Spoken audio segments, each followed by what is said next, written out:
Assalamualaikum warahmatullahi wabarakatuh. Perkenalkan, nama saya Ikswan Arianto dari profesi nurse Stikes Trimandri Sakti Bengkulu, nomor NPM 2026050002. Di sini saya berada di stase maternitas. Di sini saya akan menjelaskan tentang LP yang berjudul Asuhan Keperawatan pada Pasien dengan Diabetes Gestasional. Dosen pembimbing Ibu Feliza Colin. Baik, kalau langsung saja kita ke pembahasan materi. Yang pertama adalah definisi dari diabetes gestasional. Untuk diabetes gestasional sendiri adalah diabetes mellitus pada saat kehamilan atau sering disebut dengan DMG, didefinisikan sebagai suatu gangguan toleransi karbohidrat yang terjadi atau diketahui pertama kali pada saat kehamilan sedang berlangsung. Hal ini berlaku baik insulin atau modifikasi diet hanya digunakan untuk pengobatan. Dan apakah atau tidak kondisi tersebut berlangsung setelah kehamilan, ini tidak mengesampingkan kemungkinan bahwa intoleransi glukosa yang belum diketahui mungkin telah dimulai bersamaan dengan kehamilan.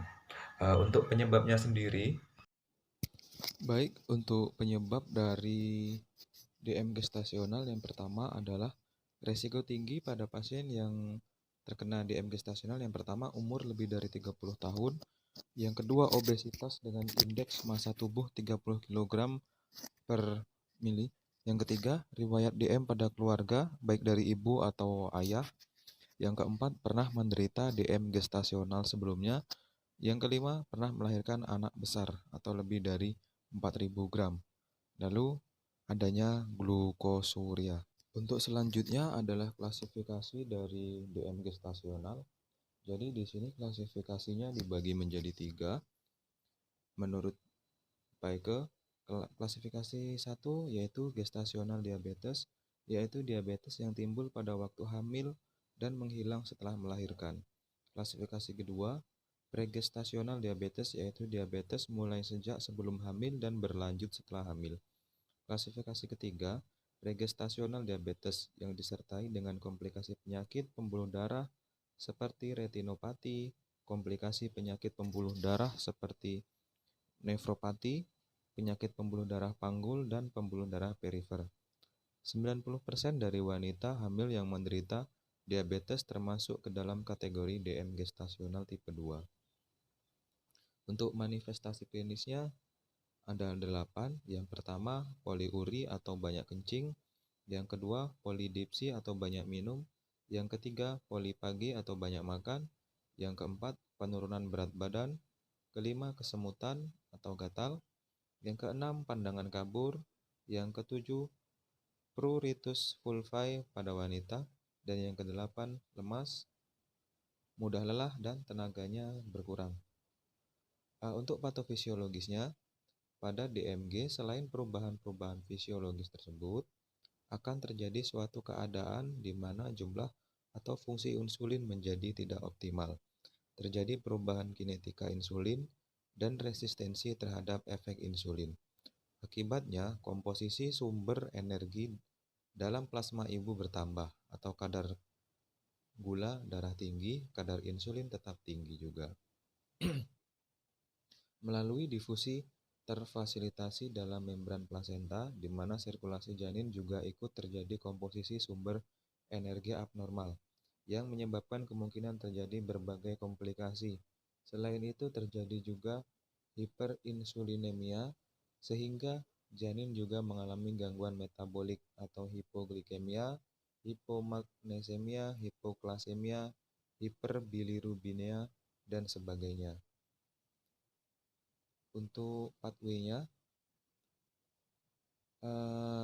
jadi penyebab dari ini faktor risikonya tadi sudah dijelaskan seperti usia tua saat hamil, kelebihan berat badan, riwayat kelahiran anak besar, keguguran atau kehamilan abortus.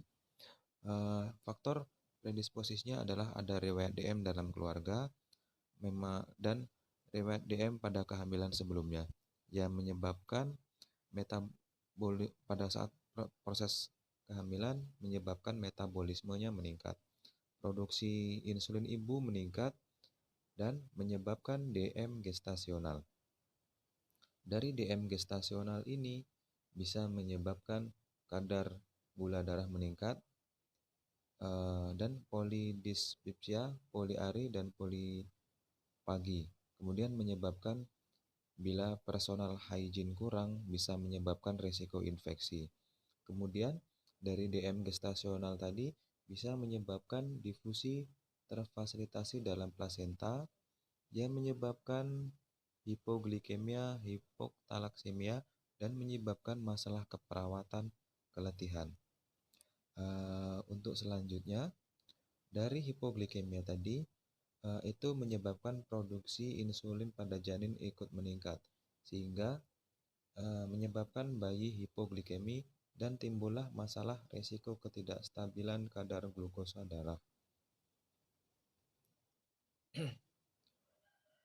Untuk pemeriksaan data penunjangnya sendiri itu bisa ada 5. Yang pertama, pemeriksaan kadar glukosa darah.